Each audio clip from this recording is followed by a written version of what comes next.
नमस्कार स्टूडेंट, आज की आपकी इस क्लास में आप सभी का स्वागत है। आज अपन संयोजकता का टॉपिक शुरू करने जा रहे हैं, लेकिन उसके पहले जो कुछ तथ्य हैं इनके अपन को परमाणु क्रमांक और इसके जो संकेत होते हैं या एक तरह से कह ले जो सामान्य चीज़ें होती हैं इसको जान लेना जरूरी होता है। तो संयोजकता के लिए तो मेन अपन को परमाणु क्रमांक और तत्व का नाम पता होना चाहिए, लेकिन इसके अलावा भी मैंने ये सब है ना बोर्ड पे पहले से ही व्यवस्थित करके रखा हुआ है। आप चाहें तो इसका स्क्रीनशॉट भी ले सकते हैं। और इसके साथ ही अपन जो परमाणु क्रमांक के जो परमाणु या तत्वों के जो संकेत हैं वो अपन कैसे लिखते हैं उसके बारे में भी अपन जानेंगे। तो मैंने ये पहले से ही व्यवस्थित कर रखा है। तो इसमें सबसे पहले अपन ने परमाणु क्रमांक लिखे हुए हैं। फिलहाल अभी ये 1 से लेके 20 तक ही हैं। इसके आगे के जो भी हैं परमाणु क्रमांक और द्रव्यमान वो अपन है ना वो भी कवर करेंगे। अभी जितनी अपन को जरूरत है उतनी अपन इसमें देख लेते हैं। तो यहाँ पे मैंने परमाणु क्रमांकों को व्यवस्थित किया है और कुछ इस साइड भी है। और यहाँ पे तत्व का नाम, जो भी तत्व का नाम है वो मैंने लिख रखा हुआ है यहाँ पे। और इसके बाद इसका जो संकेत है या जो प्रतीक है वो मैंने इसको लिख के रखा हुआ है। इसके अलावा परमाणु द्रव्यमान, जो भी इसका परमाणु द्रव्यमान होता है उसको मैंने व्यवस्थित किया है। ठीक उसी प्रकार यहाँ पे भी मैंने इसको लिखा हुआ है। तो सबसे पहले अपन तत्व को लिखने की जो कुछ है या एक तरह से कहा जाए कुछ वैज्ञानिकों ने भी इसको लिखने का प्रयास किया है। तो इसमें सबसे पहले जो वैज्ञानिक थे वो थे डाल्टन। तो डाल्टन ने कुछ विशेष प्रकार के संकेत के रूप में है ना तत्वों को लिखने का प्रयास किया था, लेकिन चूंकि जो तत्वों की जो संख्या है वो बहुत अधिक थी, इसलिए वो वाली जो टेक्निक है या जो विधि है वो ज़्यादा विकसित नहीं हो पाई। उसके बाद एक वैज्ञानिक थे बर्जीलियस। उन्होंने जिस नाम से ये शुरू होते हैं उसका पहला या उसके बाद का जो दूसरा अक्षर है उससे नामों को है ना व्यवस्थित करने का उन्होंने प्रयास किया था। तो अधिकांशतः जो पहले जो नाम आए थे वो जिस शहर या जिस जहाँ से आविष्कृत हुए थे उन्हीं के नाम पर उसके नाम रखे गए। लेकिन उसके बाद एक पद्धति आई जिसको अपन IUPAC के नाम से जानते हैं। IUPAC के नाम के अनुसार उसको व्यवस्थित या फिर लिखा जाने लगा। तो इसमें जो पहला अक्षर होता है उसको हमेशा अपन कैपिटल लेटर में लिखते हैं। तो इसका जो पहला अक्षर है वो हमेशा कैपिटल लेटर में रहेगा और इसके बाद जो दूसरा अक्षर है वो हमेशा स्मॉल लेटर में रहेगा। इसके अलावा कुछ जो तत्व हैं वो इसी से मेल खाते हैं, जैसे कि H हाइड्रोजन और H हीलियम। तो दूसरा अक्षर लेने की जरूरत इसलिए पड़ी क्योंकि जो हाइड्रोजन है वो भी H से शुरू होता है और हीलियम भी क्या है H से शुरू होता है। तो इसमें समानता ना रहे है ना, थोड़ी बहुत लिखने में भिन्नता हो, इसलिए इसका दूसरा अक्षर भी लिया उन्होंने। तो इसलिए इसको हीलियम। और भी ऐसे तत्व जैसे कार्बन है ना, तो कार्बन है, कार्बन भी C से शुरू होता है, कॉपर भी C से शुरू होता है, कोबाल्ट भी C से शुरू होता है। तो इसलिए इनको है ना, तो एक का पहला अक्षर और उसके बाद जो और है तो उस दूसरे अक्षर लिए उसने। यहाँ पे ये कुछ परमाणु द्रव्यमान व्यवस्थित है। इसके अलावा मैं आपको बता दूं कुछ तत्व ऐसे भी हैं जैसे कि सोडियम। नाम सोडियम यानी कि सा से शुरू होता है लेकिन लिखते अपन Na है। ऐसा इसलिए होता है कि कुछ तत्वों के नाम लैटिन, जर्मन अथवा ग्रीक भाषा के शब्दों से लिए गए हैं। उसको मैंने कुछ जो तत्व हैं उनको यहाँ पे व्यवस्थित करके रखा हुआ है कि कुछ तत्वों के नाम जो लैटिन शब्द या लैटिन भाषा से लिए गए हैं तो इसलिए इंग्लिश से मेल नहीं खाते। जैसे कि इसका नाम है सोडियम और लैटिन नाम इसका नेट्रियम होता है। तो इसका जो नाम है वो लैटिन भाषा से लिया गया, मतलब लैटिन भाषा के जिस रूप में इसको कहते हैं उसी के अनुसार ही इसका इंग्लिश में संकेत लिखा गया है। तो इसका नाम नेट्रियम होता है। इसी प्रकार ये पोटेशियम है। यहाँ पे मैंने इसको व्यवस्थित करके रखा हुआ है, ये है पोटेशियम। तो इसका अपन लिखते के हैं क्यों, क्योंकि इसकी लैटिन भाषा में जो नाम है वो कैलियम होता है। इसी प्रकार बाकी जो यहाँ पे मेंटेनेंस नहीं है, लेकिन आप इनको आवर्त सारणी में देख सकते हैं। यहाँ पे मैंने इनका परमाणु क्रमांक भी लिखा हुआ है, तो आप इनको देख सकते हैं। मैंने इनको केवल इसलिए यहाँ पे लिखा है ताकि आपको इनके लैटिन नाम भी पता चले। जैसे आयरन, इसको अपन बोलते आयरन है और Fe लिखते हैं, लेकिन इसका जो लैटिन नाम है वो फेरम होता है। इसी प्रकार एक कॉपर है या तांबा बोलते हैं जिसको, तो इसका जो लैटिन नाम है वो क्यूप्रम होता है। इसी प्रकार Ag या जिसको अपन सिल्वर कहते हैं, तो इसका जो लैटिन नाम है वो अर्जेंटम होता है। इसी प्रकार Sn, इसको अपन टिन बोलते हैं, तो इसका जो लैटिन नाम है वो स्टेनम होता है। इसी प्रकार Au यानी कि गोल्ड, इसको अपन गोल्ड या बोलते हैं और लैटिन नाम इसका ऑरम होता है। इसी प्रकार Hg यानी कि मरकरी या जिसको सामान्य भाषा में अपन पारा भी कहते हैं, तो इसका जो लैटिन नाम है वो हाइड्रार्जी रम होता है।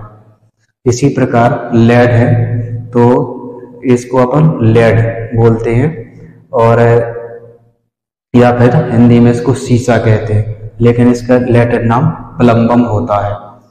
तो ये मैं अपन ने कुछ है ना इनके परमाणु क्रमांक और द्रव्यमान, इन द्रव्यमानों की भी जरूरत पड़ेगी जब अणु या परमाणु, ये जो यौगिक कंपाउंड होते हैं उनके जो अपन परमाणु द्रव्यमान निकालेंगे या आणविक द्रव्यमान निकालेंगे, तब इनकी जरूरत पड़ेगी अपन को। तो फिलहाल मैंने है ना इकट्ठा इन सबको व्यवस्थित कर दिया है, ठीक है। इसके बाद जब अपन जो संयोजकता वाला टॉपिक पढ़ेंगे तो उसमें अपन को इन परमाणु क्रमांकों की जरूरत पड़ेगी।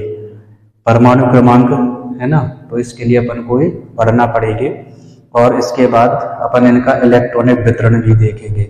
तो इलेक्ट्रॉनिक वितरण के आधार पर भी अपन है ना इनका संयोजकता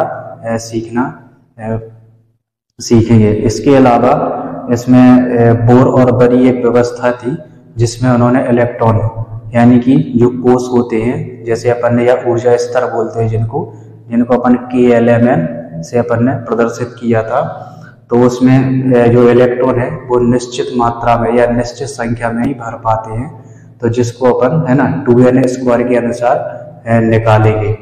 तो इसका आपको स्क्रीनशॉट लेना है तो आप ले सकते हैं। ये जैसे इसके बाद अपन है ना उसमें जो इलेक्ट्रॉनिक वितरण है, या सबसे पहले अपन देखेंगे जो ऊर्जा स्तर है, या अपन ने बोर का जो परमाणु मॉडल बनाया था उसमें अपन ने 4 कक्षाएं बनाई थी, जिनको अपन ने KLMN या फिर 1 2 3 4 से प्रदर्शित किया था। तो उसमें अपन इलेक्ट्रॉन देखेंगे कि किसमें कितने इलेक्ट्रॉन आ पाते हैं, फिर उसी के अनुसार फिर अपन उसका इलेक्ट्रॉनिक वितरण देखेंगे। तो मैं इसको इसे साफ कर देता हूँ और इसके बाद फिर अपन इलेक्ट्रॉन वितरण देखेंगे और उससे अपन को पता चलेगा कि अपन संयोजकता कैसे निकाल सकते हैं। अगले इससे पहले वाले वीडियो में जो अपन ने बोर का मॉडल पढ़ा था उसमें अपन ने कोष या कक्षाओं के नाम पढ़े थे, जिनको अपन K, L, M और N कहते हैं। तो इसमें जो इलेक्ट्रॉन है कोष में वो निश्चित संख्या में ही भर पाते हैं, जिसको अपन 2n², एक सूत्र होता है 2n²। इसके अनुसार अपन देख सकते हैं किसमें कितने इलेक्ट्रॉन होंगे, जहां पे n बराबर नंबर ऑफ ऑर्बिट यानी कि कोष की संख्या, ये एक तरह की संख्या होती है जिसमें अपन को कक्षा की संख्या लिखना है। तो जैसे ही अपन इसमें n का मान 1 रखते हैं तो 1 का वर्ग 1 यानी कि 2। इसका मतलब ये है कि पहले के कोष में केवल 2 इलेक्ट्रॉन ही आ पाएंगे। इसके बाद दूसरा देखेंगे अपन तो 2 गुणा में 2², तो 2 दूनी 4 और 4 दूनी 8 होता है। तो इसका मतलब यह है L कोष में 8 इलेक्ट्रॉन आएंगे। L कोष में 8 इलेक्ट्रॉन, अधिकतम 8 इलेक्ट्रॉन आ सकते हैं। इसी प्रकार इसमें 3 रखेंगे अपन तो 2 × 3² 3 दूनी 3 का 9, 9 दूनी 18, यानी कि तीसरे कोष में यानी कि M कोष में 18 इलेक्ट्रॉन आएंगे। इसी प्रकार N का देखेंगे अपन तो यहाँ पे 2 × 4² है ना, तो 4 चौको 16 और 16 दूनी 32, यानी कि इसमें 32 इलेक्ट्रॉन आ जाएंगे। तो इस तरीके से कि चारों कोष में पहले में 2, दूसरे में 8, तीसरे में 18 और चौथे में 32 इलेक्ट्रॉन भर सकते हैं। अब इसके अलावा इनको अपन कोष बोलते हैं, इनको बोलते हैं अपन कोष या फिर कक्ष कहते हैं इनको, या फिर कक्षा कहते हैं। लेकिन इसके अंदर भी कुछ और भी है ना उपकोष होते हैं, इनके अंदर भी उपकोष होते हैं। उपकोष इनको कक्षा कोष या फिर सेल भी कहते हैं, या फिर सेल भी कहते हैं, इसको सेल भी कहते हैं। इसके अलावा ये क्या है, इसको उपकक्षा या उपकोष, उपकक्षा या फिर उपकोष या सब सेल कहते हैं, सब या फिर सब सेल कहते हैं। जो सब सेल है ये भी होती है S, P, D और F, इस तरीके से ये सब सेल भी होते हैं इसके अंदर। इसका भी अपन पूरा चित्र के माध्यम से किसी दिन और नेक्स्ट वीडियो में इसको पूरी तरीके से इनकी खोज किसने की थी, है ना। और इसकी जो कक्ष है ना, तो कक्ष के बारे में तो अपन पढ़ ही चुके हैं कि नील्स बोर ने बताया था। लेकिन ये कक्ष किसने बताए थे, इसके बारे में भी अपन पूरा है ना एक शॉर्ट या टर्मिनोलॉजी में, या एक तरह से कह ले कि एक ही पेज में अपन सभी ये चीज़ें है ना शॉर्ट में इसको अपन कवर कर लेंगे किसी दिन। तो अभी फिलहाल इतना जान लो कि इसके अंदर उपकोष भी होते हैं, है ना, और जिसके अंदर इनका आकार भी अपन पढ़ेंगे कि इनका आकार कैसा होता है, और इसमें इलेक्ट्रॉन को भरने की व्यवस्था भी देखेंगे। फिलहाल अभी के लिए तो अपन केवल इसमें है ना इलेक्ट्रॉनों का वितरण देखते हैं। इससे अपन को पता चलेगा कि पहले कोष में 2, दूसरे में 8, तीसरे में 18 और चौथे में 32 होते हैं। तो इसके बाद अपन कोई एक उदाहरण ले लेते हैं, जैसे कि सबसे पहला अपन ले लेते हैं कार्बन। तो सबसे पहले अपन कार्बन लेते हैं। कार्बन का संकेत C होता है और इसका परमाणु क्रमांक होता है 6। इसका परमाणु क्रमांक 6 होता है। इसको अपन एक स्ट्रक्चर यानी कि परमाणु की संरचना के रूप में भी अपन देख सकते हैं। तो जैसे ही इसमें बनाएंगे तो इसमें ये हो जाएगा नाभिक, और इसके बाद इसमें कक्षाएं हो जाएंगी। इसमें पहले अपन देख लेंगे कि कितनी कक्षाएं होती हैं। तो पहले कोष में 2 इलेक्ट्रॉन आते हैं। अब बाकी कितने बचे, 4 बचे। तो 4 जो इलेक्ट्रॉन है वो दूसरे कोष में चले जाएंगे। तो यहाँ पे ये 4 आ जाएगा। तो इसको अपन को यदि व्यवस्थित करना है तो इस तरीके से करेंगे। पहले कोष में 2 इलेक्ट्रॉन, तो 2 इलेक्ट्रॉन यहाँ पे इस तरीके से बना देंगे, और दूसरे कोष में 4 इलेक्ट्रॉन, 1, 2, 3 और ये 4। इस तरीके से 4 इलेक्ट्रॉन हो जाते हैं। ये इसकी इलेक्ट्रॉन बिंदु संरचना या परमाणु में इलेक्ट्रॉनों को कैसे व्यवस्थित करते हैं वो भी इसका चित्र अपन मान सकते हैं। अब इसमें जो अंदर वाला ये कोष होता है, ये है कोष। कौन सा है, अंदर वाला कोष है, अंदर वाला, अंदर वाला। और ये क्या है, ये बाहर वाला कोष है। ये कोष है बाहर वाला, कोष बाहर वाला, ये कोष है बाहर वाला। तो अंदर वाले जो कोष है इसको बोलते हैं इनर सेल, और इसको बोलते हैं बाहर वाले को आउटर सेल। इसके अंदर जो इलेक्ट्रॉन होते हैं, ठीक है ना, तो और जो बाहर जो इलेक्ट्रॉन होते हैं, तो इन बाहर इलेक्ट्रॉनों को जैसे 4 है तो इसको संयोजी इलेक्ट्रॉन बोलते हैं। इन 4 इलेक्ट्रॉनों को संयोजी इलेक्ट्रॉन बोलते हैं। इनको बोलेगा अपन संयोजी इलेक्ट्रॉन, संयोजी इलेक्ट्रॉन, इसको अपन बोलते हैं संयोजी इलेक्ट्रॉन। इसके अलावा यहीं से भी अपन संयोजकता की परिभाषा भी लिख सकते हैं कि संयोजकता की जो परिभाषा होती है कि परमाणु को अपना अष्टक पूरा करने के लिए। अब अष्टक क्या होता है, इसका मतलब ये है कि परमाणु के बाहरी कोश में 8 इलेक्ट्रॉन होने चाहिए। जैसे कि यहाँ पे अपन देखते हैं कि बाहरी कोश में 8, तो कम से कम 8 इलेक्ट्रॉन होने चाहिए। अब चूंकि इसका परमाणु क्रमांक 6 है, तो ये इस 8 के निकटतम है, यानी कि 2 इलेक्ट्रॉन और इसको अगर अपन भर दें तो इसके पूरे इलेक्ट्रॉन हो जाते हैं। लेकिन पहले में 2 इलेक्ट्रॉन चले गए और दूसरे में 4 बचे, तो इसका अपना 8 इलेक्ट्रॉन करने के लिए इसको 4 इलेक्ट्रॉन और चाहिए होते हैं। तो ये 4 इलेक्ट्रॉन क्या है, जिससे ये संयोग करेगा, जिससे रासायनिक संयोग करेगा तो उससे ये प्राप्त कर लेगा। तो इसलिए इसकी जो संयोजकता हो जाएगी, इसकी जो संयोजकता है,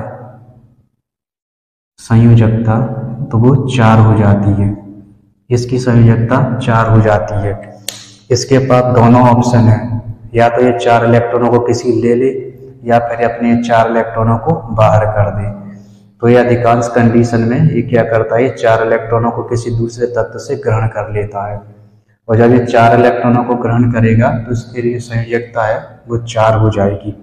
तो इस आधार पे अपन है ना संयोजकता की परिभाषा देखेंगे। संयोजकता की परिभाषा, इंग्लिश में इसको बैलेंसी बोलते हैं, इंग्लिश में इसको बैलेंसी बोलते हैं, बैलेंसी। तो इसकी बैलेंसी हो जाती है किसी परमाणु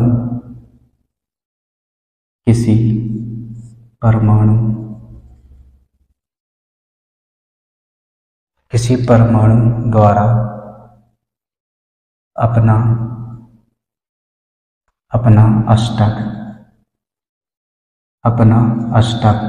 अष्टक का मतलब होता है बाहरी कोश में 8 इलेक्ट्रॉन होने चाहिए। अपना अष्टक पूरा करने, अष्टक कोष्टक में लिख सकते हो 8 इलेक्ट्रॉन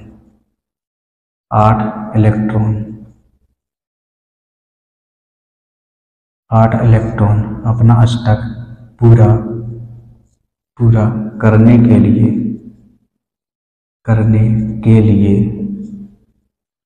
अपना अष्टक पूरा करने के लिए जितने इलेक्ट्रॉनों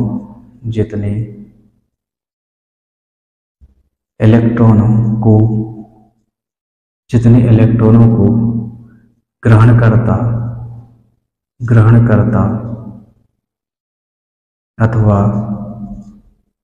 ग्रहणकर्ता अथवा त्यागता है उसकी संख्या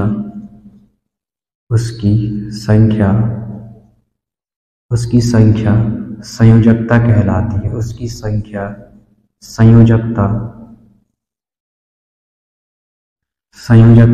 कहलाती है। जो भी उसकी संख्या होगी वो संयोजकता कहलाती है।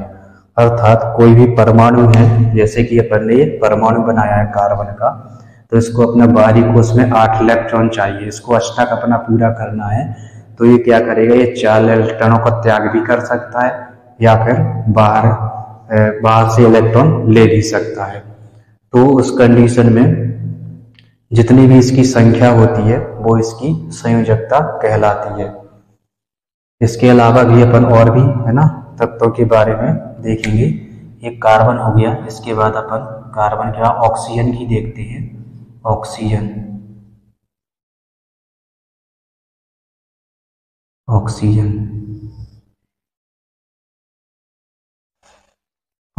का संकेत O होता है, परमाणु क्रमांक 8 होता है। तो पहले कोश में 2 इलेक्ट्रॉन, अब इसके पास कितने बचे हैं, 6 और बचे, तो लास्ट वाले में 6 इलेक्ट्रॉन हो जाएंगे। ये जो 6 इलेक्ट्रॉन है इनको बोलते हैं अपन संयोजी इलेक्ट्रॉन, इनको बोलते हैं अपन संयोजी इलेक्ट्रॉन।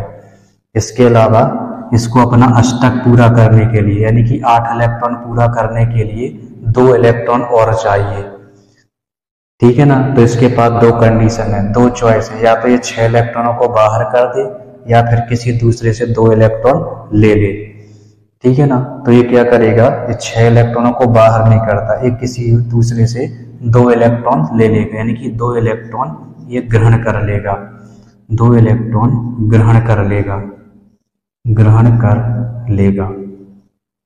और जब 2 इलेक्ट्रॉन ग्रहण करेगा तो इसकी जो वैलेंसी है या जो इसकी संयोजकता है, तो इसकी जो संयोजकता है, इसकी जो संयोजकता है वो 2 हो जाएगी, संयोजकता 2 हो जाएगी। अब इसके बाद जो वैलेंसी है इसकी प्लस में रहेगी कि माइनस में, तो ये चीज यहीं से पता चल जाती है। अब चूंकि इसने किसी दूसरे से इलेक्ट्रॉन को लिया है, इलेक्ट्रॉन को लिया यानी कि इसने ऋण लिया है, और जब ऋण लिया है तो इस पर माइनस चिन्ह होगा। कहने का मतलब इसकी जो वैलेंसी होगी वो -2 होगी, क्योंकि इसने 2 इलेक्ट्रॉनों को किसी से लिया है ना। और जब लेते हैं तो माइनस आ जाता है। कहने का मतलब ये है, अगर ग्रहण किया है, यदि इलेक्ट्रॉनों को ग्रहण करता है तो माइनस आ जाता है, और त्यागता है, यदि इलेक्ट्रॉनों को उसने त्यागा है तो उस पर प्लस चार्ज आएगा। तो इस तरीके से जो वैलेंसी है वो प्लस और माइनस में होती है। इसके अलावा अपन और भी उदाहरण देख सकते हैं, तो अगला उदाहरण अपन और ले लेते हैं। इसके बाद है तीसरा उदाहरण भी अपन ले सकते हैं, ये है मैग्नीशियम का, है ना। अगला उदाहरण अपन ने मैग्नीशियम का ले लिया है। तो मैग्नीशियम का जो परमाणु क्रमांक है वो होता है 12। मैग्नीशियम का परमाणु क्रमांक 12। तो पहले कोष में 2 इलेक्ट्रॉन, पहले कोष में 2 इलेक्ट्रॉन,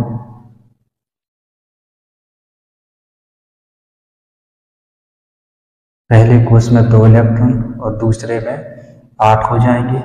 अब इसके पास कितने बचे, 2 और बचे हैं, तो लास्ट में 2 हो जाएंगे। तो ये 2 इसके संयोजी इलेक्ट्रॉन है, और इसकी जो वैलेंसी है, अभी इसके पास भी 2 चॉइस है, या तो ये 6 इलेक्ट्रॉन किसी से ग्रहण कर ले या 2 इलेक्ट्रॉनों को बाहर कर दे।